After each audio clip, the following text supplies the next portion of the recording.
Welcome to the Blended Insight podcast.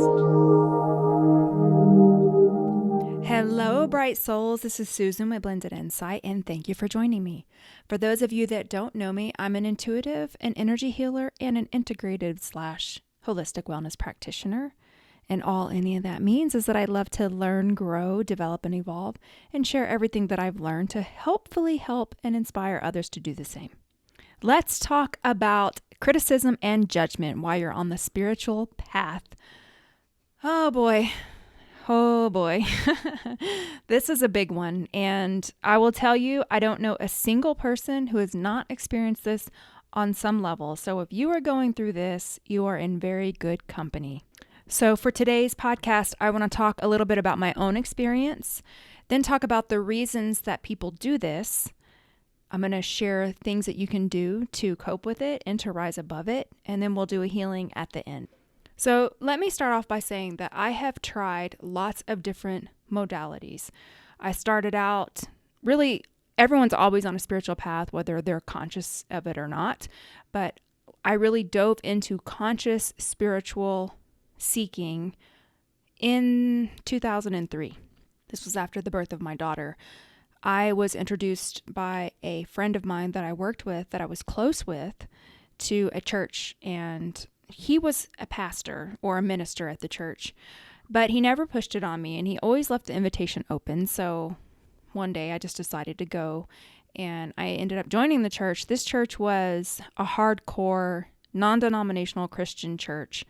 What I mean by hardcore is that the services were long, they were packed full of information, and it was a very strict church. They had very definitive ideas about how you should live your life as a Christian. At the time, I was married to my daughter's father, who was unfaithful. I married him against my own intuition, out of my own insecurity, and trying to force myself into the mold of what I thought you were supposed to do at a certain age. And I was really just trying to go off the roadmap that others had given to me, trying to produce that happiness externally, which I was young, so I didn't know that can't be done. You have to produce it internally. So I didn't know about any of this. So it was sort of a stepping stone. I got involved in the church, and I was committed to the church because when I go into any type of process, I want to commit myself to it to really give it a chance. I went to the church faithfully 3 times a week for 2 years, and I got a lot of judgment from my family, and I was one of those Christians that was closed-minded. I wasn't on the inside. Let me just back up. There was a lot of things I didn't agree with and I didn't understand, but I was trying to force myself to go along with it to be okay. But I had a growing resistance inside of me because I didn't agree with a lot of the things that they taught. It really did go against what was inside me, but I wasn't strong enough at that time to step out. It was a process. So I had horrible self-esteem. I was married to a man who was a chronic cheater. He lied all the time. He was manipulative. He was a narcissist. And that's the way he was raised. And he was always that way. And the reason I aligned with him is because I didn't value myself. So I completely own my part in that relationship and why I ended up meeting him, why I ended up ignoring my own intuition and marrying him despite my screaming intuition saying, run, but I didn't do it. So this is why I can have compassion for Christians that behave the same way that I once behaved. I see where they are, and I'm like, okay, I get it. That's where you're at, and I pray that you can step out of that someday, but they may not, and that's okay. That's where they are on their path. Fast forward a little bit. After I divorced my daughter's father, I met someone who was equally as horrible because, and I own it, I didn't have value in myself. I wasn't raised to have value in myself. I was raised in a critical environment, and it was not anything that I would ever wish on anyone. My mother is an alcoholic. She was checked out. She wasn't involved. So I had no self-esteem. Zip. I had trauma that I hadn't talked about. All those things that most people have went through. Almost everyone I meet has something to some degree. And it's all part of our lessons. So I'm grateful for it because if I didn't have it, I wouldn't be here now. So this equally horrible man was a Scientologist. And I didn't know he was a Scientologist. He waited because I was deep into the church at that time. And so he introduced me to Scientology, and I didn't know anything about it. And I'm open-minded. So I don't just close or listen to what other people say. I trust my own intuition. And I was living in Kansas at the time. So he told me, oh, you should go to Scientology because all they do is like teach classes and stuff. And I went up there and they were great people, super nice. I took a couple of courses. Like I took a communication course that was actually really good and did help me. And I took a couple of other courses and I did like their purification rundown thing, which was a little odd, but hey, I'm open-minded. And then I decided that Scientology wasn't for me. I ended up moving to LA for a little bit with this con artist, and this was after I got out of the military. Like, I could go on forever, but that's not what this is about, so I'm trying to give you the cliff notes here. And so I realized that it really wasn't for me. I didn't have horrible experiences like Leah Remini talks about on the Scientology program that she's doing, but I'm interested in it. I wasn't in it or committed long enough to experience these things, and I can validate that some of the things she talks about are things that I experienced, but not in a negative way, just their process, the way they do things. So I was also judged for that. And I remember a coworker of mine in Kansas was like telling me, Susan, you're really nutty. Like, you're a little flighty. And him and I were friends. And I thought it was kind of funny, but I'm like, I guess that's the way I'm seen. I'm seen as a flake because I'm open to things. I switch. I try different things. So I can actually see how you would look at someone like, oh, okay, she's a fluky person. I get it. It's fine. But again, I was on my own path, which is my own. So what other people think is really just a projection of their own thoughts, fears, judgments. It really doesn't have much to do with me. After the whole Scientology thing, I got totally out of that. And then I discovered Louise Hay and inner talk technology and energy healing. And this is where I felt, okay, I'm at home here. This feels right. But it took me to go through those other things to realize that, okay, this is where I belong. And it was the first type of processes that I discovered that I'm like, all right, this is it. I can do this. This resonates with me. So I'm very much a seeker. And now I'm in a realm that completely resonates with me, but I wouldn't have found it if I didn't go on the path of experiencing those things that did not work for me in order to find what does. And so I'm grateful for those things because now I can look at people that are in those modalities and I know where they are because I understand the teachings. I was there. I know the teachings. So I have an element of understanding that I wouldn't have otherwise. So now that I found my true calling of energy healing and intuitive work, if I had did astrology charts or numerology charts years ago, it would have saved me a lot of time. But in the Christian tradition, they don't believe in that and whatever. But I remember after I'd already became an energy healer and I was already doing oracle card readings, I got this chart done and it said, oh, you're supposed to be a spiritual healer. Oh, you're supposed to be a master healer. You're supposed to be a spiritual teacher. And I thought, is this a joke? I could save myself so much time. So I actually do believe in those modalities because I'll tell you, when you pull my chart, it basically just describes my path to the letter, which I think is fascinating. And that's another thing that I can be judged for. So the thing is that people are going to judge you regardless. So it's so important to just walk your own path. But I do know that it's hard and it's painful. So that's why I want to talk about the reason why people do that and what you can do to protect yourself and to stay on your path and not get pulled down by the critics and the haters and the judgment. Years ago, I discovered the work of Dr. Mario Martinez, and he talks about tribal shaming. Tribal shaming is a way to shame someone that's a part of the group back into alignment. So sometimes when you step out of what the group think or what the group, the church, the family, you step out and you're doing something outside of what you've been taught or what's expected or what's accepted, they try to shame you back into it. And the reason why is because they're afraid. And sometimes they're afraid because there's something inside themselves that they are not resonating with, but they're not strong enough to step out and make that change. Or it could be that they're afraid you're going to change and they won't be able to count on you the way they used to, or maybe you won't resonate with them the same and they'll lose you. But the basis is all fear. And ignorance is also fear. It's fear of what we don't know. So when you realize that, you can protect yourself from that energy of fear and stay on your path and let it ground you deeper into what it is that you're feeling called to do. Dr. Mario Martinez's book, The Mind-Body Code, goes into this more specifically, which I think is great. So if you're interested in his work, it's The Mind-Body Code. Let's talk about internet trolls. I get those sometimes. I get them sometimes on my Facebook page. I get them on YouTube. And really, these people are just ignorant, low conscious. They're just low vibrational, and I don't think they do it to my face. That's why they get on the internet behind their keyboard and just fire off bullets to people. I don't care about that because they don't know me on a personal level, and I can see right through the energy. So when that happens, I just block, delete, and report. Done. I don't even fool with it. I don't respond to it. I don't engage in it, and I don't focus on it, because when you focus on something, you energize it, and that's not worth my energy. I'm more concerned with the people that are in my inner circle or in my family that I can't block, delete, and report. So let's talk about what you can do if you're experiencing criticism and judgment while you're on your spiritual path. When I deal with friends and family members that knew me years ago, so they've been in my life a long time, and they don't know my personal journey.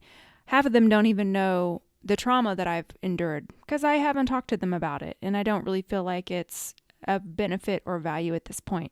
I don't see my family very often. I'm not that close to them, at least part of my family. Part of my family I'm pretty close to, the other part not.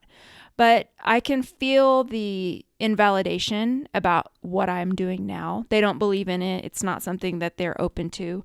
And so I don't talk about it. And that's perfectly fine. When I go visit my family, I focus on being present. I don't talk about what I'm doing, and they don't usually ask. I just leave it at that. You don't have to tell other people what you're doing. And when you're trying to make a positive life change, don't talk to people about it who are going to poo-poo it and are going to put it down and are going to argue with you. Why? Is that going to honor you, or is it going to devalue you? You have to look at who you share things with. And so most of the stuff that I'm doing it with people that are also doing it with me. And most of it is not in my inner circle. I don't have a lot of people in my inner circle that are on the leading edge the way that I am, because there really aren't that many people that are doing this type of stuff anyway. And I've learned that it's only either 3 or 5% of the population are really committed to going on the spiritual path as quickly as possible and evolving and spreading light to others. So most of this type of stuff that I discuss is with other pranic healers. It's with other people that are trying to do energy healing or Reiki healing, or other people that do intuitive readings. And they become my friends over time, but it's not someone that was in my path to begin with, if that makes sense. But what if someone is actually just actively wanting to argue with you or negate you? Now that's something different. So when that happens, first of all, I heard something from Eckhart Tolle that I thought was brilliant. He said that people are your spiritual practice. So unconscious people are part of your spiritual practice.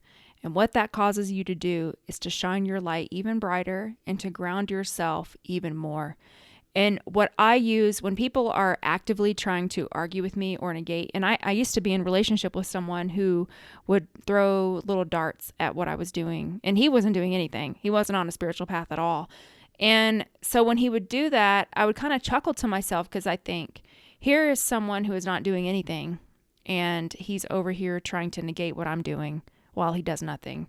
So I can see where me actively trying and evolving is causing something inside of him to get uncomfortable, because he needs to do the same thing, but he is unwilling to do it. So instead of him doing it, he's trying to throw darts at me to slow me down or to make me stop doing it. And that person is no longer in my life.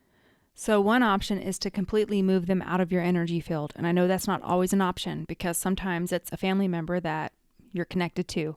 So what I do is, when that happens, I ground myself deep into the center of the earth, and I also go inside myself to look if there's an element inside myself that also believes that way. So for example, if someone is saying that I'm flaky, I used to wonder, am I flaky? There's an element of myself that was thinking, am I flaky? And then I realized, no, I'm not flaky. So they could be responding to that energetic resonance that I'm sending out. So I always consider that. And then if there is any type of resonance, I look at that and say, okay, I need to work on shifting that. I'm honorable. I'm valuable. I'm solid. I deserve to walk my own path. What I say is important. And I work on that because I want to get rid of that little energetic resonance that could be possibly attracting that into my experience. The other thing to be mindful of is that when you go to a spiritual retreat or you are really working on expanding your aura, sometimes your aura gets so big that it bumps up against other people's aura and it agitates them. I used to notice this when I would go to a healing retreat or a healing seminar, or I would go take a training and then I would come home. All of a sudden people are picking at me, like picking a fight, and I'm in this blissed out space and I'm like, what is going on? Well, what was going on was that my aura was expanded and theirs was very small and contracted, and my aura was bumping in against theirs and pulling all their junk to the surface. So what you can do is automatically tell your aura, please slowly integrate into the aura of those around me. So that way you're not having this clash that occurs sometimes. So that is another thing that's really important to consider. I look at criticism as a rite of passage. Even Mother Teresa was criticized. Anyone that has ever done anything in this world has had haters, criticism, and judgment. When you go against the grain, or you step out, you do something new, people are automatically uncomfortable with that and they're going to criticize you. So it's just sort of part of it. Know that it's their stuff, not yours. Use it as a spiritual barometer that causes you to up your spiritual practice and ground yourself even more. I use it as a way to look within myself to make sure that I'm not emitting any of those frequencies. I cord cut. I have compassion. If it's someone in the Christian religion, there are over 20,000 denominations within Christianity, and each one has their own spin on an interpretation of the Bible. And a lot of the judgment on alternative healing or doing tarot card readings or oracle card readings or intuitive work, a lot of that judgment, public judgment, comes from Christians.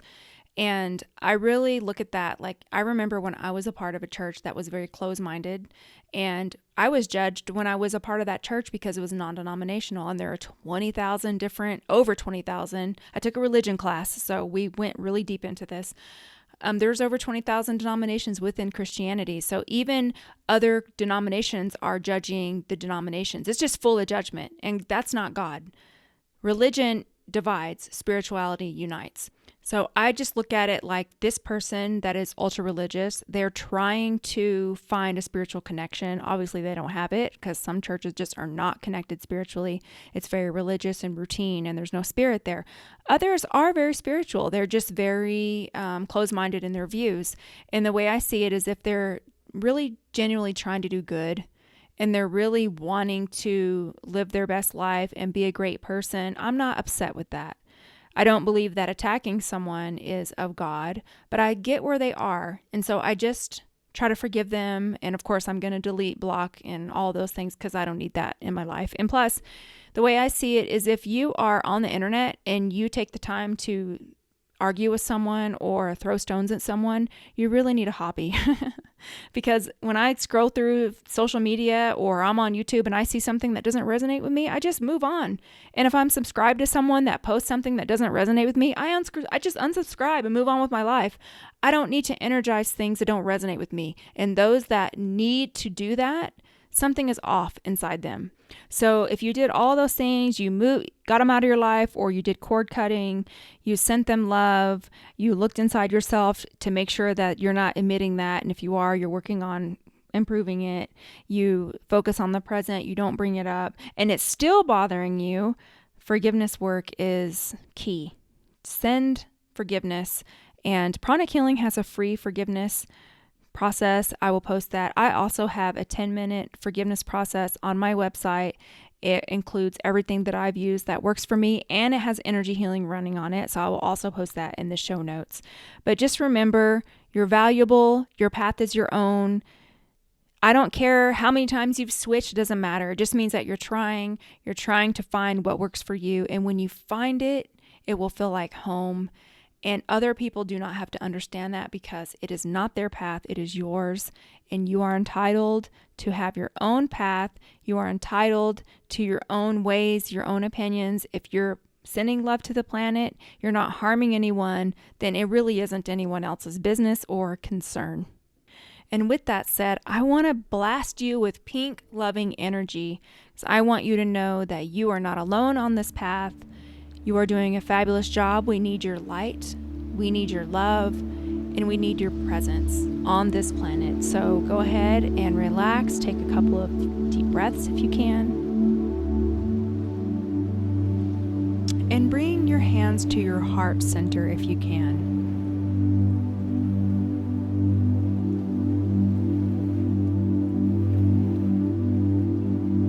Just focusing on sending your heart lots of love and filling it with acceptance and worth and value, divine love and acceptance, validation. You can trust your intuition.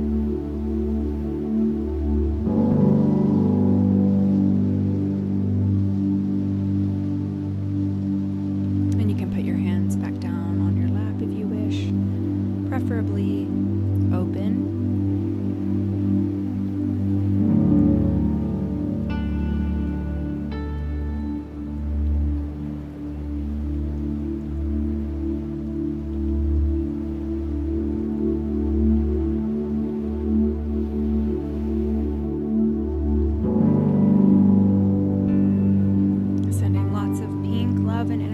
All the way from your crown, coming out through the bottom of your feet, grounding you deep into the center of the earth.